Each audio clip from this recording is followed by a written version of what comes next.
ya ukombozi wa Muluya imeanzia Mudete. Tumeelewana watu yangu?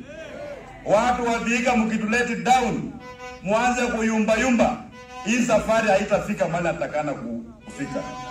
Mimi nikitoka hapa leo, naenda nikijua kwamba watu wa Vihiga wako chonjo, wako ngangari, wako tayari kuungana na Waluya wengine kubadilisha taifa la Kenya. Muko tayari? Vihiga, muko tayari?